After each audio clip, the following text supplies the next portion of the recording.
اسكي هم فيديو عندك ازاي نملس. تصعيد اثيوبي جديد ضد دول المصب. هذه المرة الامر ليس متعلقا فقط بسد النهضة. وزير المياه والطاقة الاثيوبي حتام عطيفة قال ان التدفق አስቸኳይ መልእክት ነው። በተለይ በሳውዲ አረቢያ የምትኖሩ ኢትዮጵያውያን ይህንን መልእክት እስከ መጨረሻው ማድመጣችሁን እንዳትዘነጉ።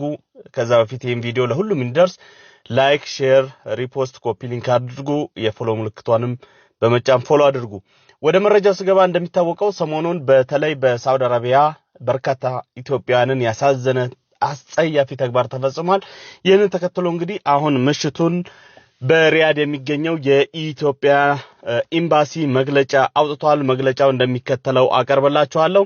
በሳውዲ አረቢያ ኢፌድሪ ኤምባሲ ሪያድ ሰሞኑን በማህበራዊ ሚዲያ ኢትዮጵያውያን እርስ በርሳቸው ሲደባደቡና ጥቃት ሲፈጽሙ የሚያሳዩ ቪዲዮዎችን በተመለከተ ጉዳዩን በትኩረት እየተከታተለው መሆኑንና አግባብ ካላቸው አካላት ጋር ደግሞ ምርመራ ስራ መጀመሩን አስታውቋል። በዚህም ተግባር ላይ ኢሰባዊ ተግባር ላይ የተሳተፉ ግለሰቦች መደበኛ ባልሆነ በህገወጥ መንገድ ወደ ሳውዲ አረቢያ የገቡ እንደሆነም ይገልጻል።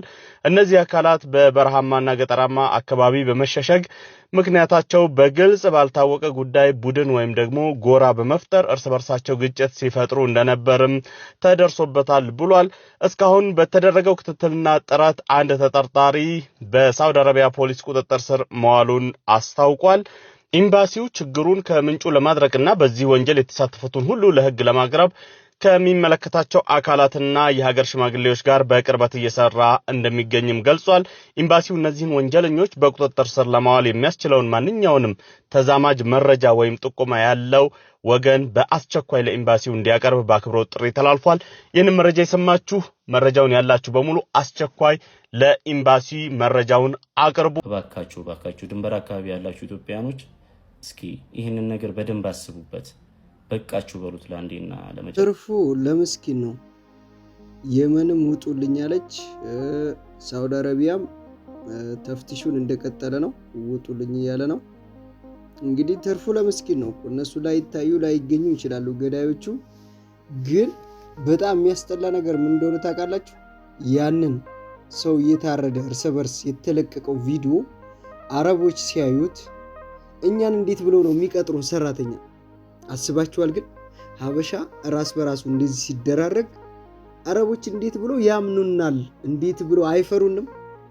የሰው ልጆች እኮ አይደለንም ይህን ያክል ጭካኔ። ምክንያቱም ማን ነው አረብ የሚቀጥረው? እንዲህ ሰው ራስ በራሱ የሚገዳደል ጨካኝ ሰው ማን ነው ቤቱ የሚያመጣው? አስባችኋል? ግን የጠፋውን ጥፋት ግን አስተውላችሁታል? አሁን የተፈጠረውን ችግር። ትርፉ ለምስኪን። ሰላም፣ እንዴት ናችሁ? ደህና ናችሁ? እኔ በጣም ደህና ነኝ። ዛሬ የመጣሁት ሳውዲ ላይ ኢትዮጵያውያን እርስ በርስ የተገዳደሉበትን ቪዲዮ አይቼ ነው።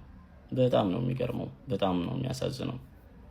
እኔ እንጃ ይሄ ነገር ምንድነው ጥቅሙ? እንደ ሀገር በጣም ዘግተናል። በጣም የሚያስነውር ነገር ነው። ከኢትዮጵያ ወደ ሳውዲ አረቢያ እኮ ሁሉም ኢትዮጵያውያን የሚሄደው ራሱን ለመለወጥ ነው። ራሱን ሊለውጥ የመጣን እህት ወንድም ያገር ልጅ በምን አቅም ነው በቢላዋ ቀጥታ ማረድ የተቻለው? ምን አይነት ተፈጥሮ ነው ይህን ውሳኔ እንድትወስኑ ያስገደዳችሁ? የትኛው ሃይማኖታዊ አዋጅ ነው ይህን ውሳኔ እንድትወስኑ ጉልበት የሆናችሁ? ምንስ ጥቅም ልታገኙበት? ትርፉስ ምንድን ነው? የምታገኙበት ኢኮኖሚካል ጥቅም አለው? ህሊናችሁ ሳይወቅሳችሁም ግን የራሳችሁን ወንድም እንደዛ ቀጥታ ስታርዱ፣ አንዳንዴ እኮ ማለት ነው የምናጠቃው ሰው ማን እንደሆነ መለየት መቻል አለብን። ሀገራችን ውስጥ ያለው ችግር እንዳለ ነው። ገብቷችኋል? ሰው ሀገር ላይ ግን ያን ድርጊት መፈጸም እኔ እንጃ በጣም ዝቅጠት ነው። ኋላ ቀርነታችን እንዳለ ነው። አዎ ልክ ነኝ። ቢሆንም ግን እዛ ሀገር ላይ ሄዳችሁ እርስ በርስ አትገዳደሉ። ቢያንስ ተዋደዱ ከቻላችሁ። መዋደድ ካልቻላችሁ ደግሞ ተከባበሩ። መከባበር ካልቻላችሁ ደግሞ ይሄ ነገር ያስጠላል ብላችሁ ራሳችሁን ህሊናችሁን አሳምኑት። የምትገሉት ሰው ምናልባት ላታወቁት ትችላላችሁ። ያ ልጅ እናቱን፣ እህቱን፣ ወንድሙን ወይም ያች ልጅ እህቱን፣ እናቱን፣ ቤተሰቡን ልትረዳ የሄደች ወይም ሊረዳ የሄደ ነው።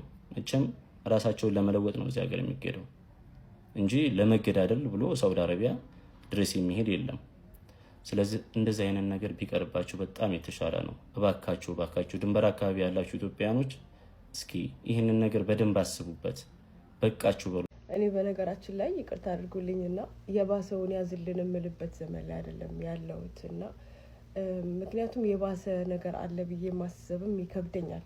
ምን ያላየነው ነገር አለ? ወንድሙን እንደ ከብት እንኳን ሲታረድ እኛ ላለማየት የምንደበቅ የምናለቅስ እርስ በርስ ሲተራረዱ እያየን ነው።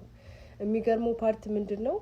ለገዳይና ለሟች ብሔር ዘር ሰተን እንኳን እንደዚህ ሆንኩኝ እንኳን ከነሱ ያልሆንኩኝ እንላለን። ነገ ከነገ ወዲያ ደግሞ ለትዝብቱ እንደው ብዙ እንኳን ሳይቆይ እዛው ቤት ያ ችግር ሲያንኳኳ እናያለንና እንደዚህ አይነት አሰቃቂ ነገሮች አስደንግጦ አንድ ሊያደርገን ሲገባን እኛ ግን የኔ ቤት ካልተንኳኳ ድረስ ምን አገባኝ የነሱ ቤት ማለት ነው እዛው በጸበላቸው ወይ እንኳን ከነሱ ያልሆንኩ እንላለንና ያለንበት ሁኔታ ምን ማለት ከዚህ ባሰ ነገር ምን ልናይ እንችላለን?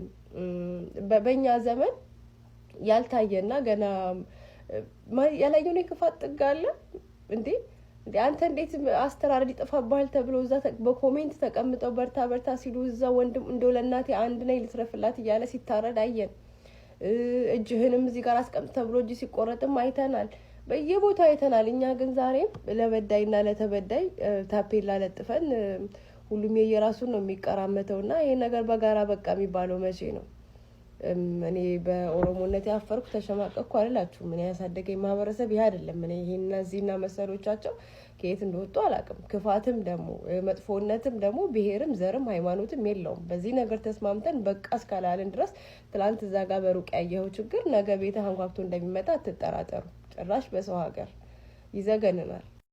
ሰው የሰውን ፍየል ሲገድል አይታችሁ ታውቃላችሁ? አታውቁ። በጣም ይጠነቅቃል። ሰውን ለመግደል ግን አሁን በጣም ቀላል ሆኗል። ለዚያውም በማይረባ ነገር ገብታችኋል። ፌስቡክ ላይ ተለቁ እየሳቁ እየተሳለቁ እንዲህ እግሩን ረግጠውት ያርዱታል። ሰውየው እያለ ይጨዋል። ሌላኛው ደግሞ ልክ እንዲሁ በሴት ተጣልተው ምናምን ሲሉ አየሁኝ። ሐቂቃውን አላህ አለም፣ አላህ ይወቀው። በዛ የተገዳደሉ ሰዎችን ሰማኝ አየሁኝ። በጣም ያሳዝናል። ነቢያችን ሰለላሁ ዐለይሂ ወሰለም የሰው ልጅ ደም በጣም የሚረክስበት ጊዜ ይመጣል ብለው ተናግረዋል። የሰው ልጅ ደም በጣም የሚረክስበት ዘመን ይመጣል ብለዋል። ይህ ዘመን ነው። እንዳጠቃላይ አንድን ሰው የገደለ ሰው ከአላህ ዘንድ ኃጢአቱ የአንድን ሰው እንደገደለ ያክል ነው። የሰው ልጅ በጣም የተከበረ ፍጡር ነው። አላህ ሱብሓነሁ ወተዓላ አክብሮ ነው የፈጠረው። ወለቀድ ከረምና በኒ አደም ይላል። በእርግጥም የአደምን ልጆች አክብሬያቸዋለሁ ብሏል አላህ።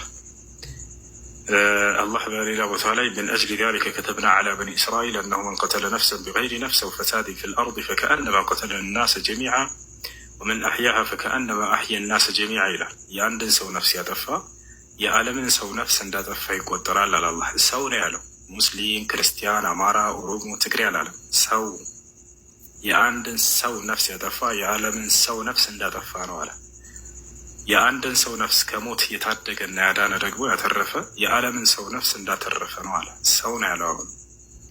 ስለዚህ አላህን ፍሩ ባካችሁ፣ አላህን ፍሩ። የሰው ልጅ ነፍስ በጣም የተከበረ ነው። ሑርመት ደም الإنسان أعظم عند الله من حرمة الكعبة። የአንድ ሰው ደም ክብሩ ከአላህ ዘንድ ከካዕባ በላይ ነው ክብሩ። ካዕባ ከዚህ ዓለም በላይ ትልቁ ክብር ያለው እርሱ ነው አላህ ዘንድ። የሰው ልጅ ነፍስ ደግሞ ከእርሱ በላይ ነው ፈጣሪ ዘንድ። እና ባካችሁን ተው። ይህ ምንም ጥሩ ነገር አይደለም። ተጣላህ አይደለ? አልተግባባህም አይደል? ያን ነገር ወይ በሽምግልና መፍታት ወይ በሌላ ነገር መፍታት። እንዲህ መገዳደሉ ደረጃ ላይ መድረስ እየተገቢ አይደለም በፍጹም። ሰላም አለይኩም ወራህመቱላሂ ወበረካቱ። ሰላም ምርጦች፣ እንዴት ናችሁ? ሰላም ናችሁ? እንግዲህ ሁሉን ነገር እንደሰማችሁት ነው። አሁን ተደርጎ ያለው ነገር በጣም ከባድ ነው። ሁሉም ሰው ያወራውን ሁሉን ነገር ሰምታችኋል። ምን መናገሩ አይደለም ማውራቱ አይደለም እኮ አሁን የቸገረን እዚህ ሆነ ማውራቱ አይደለም። ወላሂ ላዚም ተርፉ ለምስኪኑ አሁን የሚያዙት የሚፈናቀሉት ምስኪኖች ናቸው። ተደብቀው የሚሰሩ ምናምን በቃ እነዚህ አሁን በእነዚህ በብልግናዎቹ በባለጌዎቹ በእነዚህ በገዳዮቹ ምክንያት እነዚህ አሁን እስር ቤት ገብተው ምን ይደረጋሉ? ስንት ዓመት ሊፈረድባቸው ላይ ይችላል። ምክንያቱም እንደዚህ አይነት ረብሻ ተፈጥሮ በምትታሰሩ ጊዜ በረራ ላይኖር ይችላል። ብዙ ጊዜ ልንታሰሩላ እንችላለን። አሁን እኛ የዛን ጊዜ በግብጽና በእንትን በተፈጠረ ችግር ታስር ነው 1 ዓመት ምናምን የጠጣ ነው። ስለዚህ በእንዲህ አይነት ችግር ራሱ የሚታሰር ቶሎ ወደ ሀገር የመግባቱ እድል ራሱ ከባድ ነው። በዛ ጋር ከስራው ተፈናቅሎ ገና ብዙ ቤተሰብ አስተዳዳሪ ሊሆን ይችላል ያልፈልኛል እሰራለሁ ብሎ ይወጣል። እናንተስ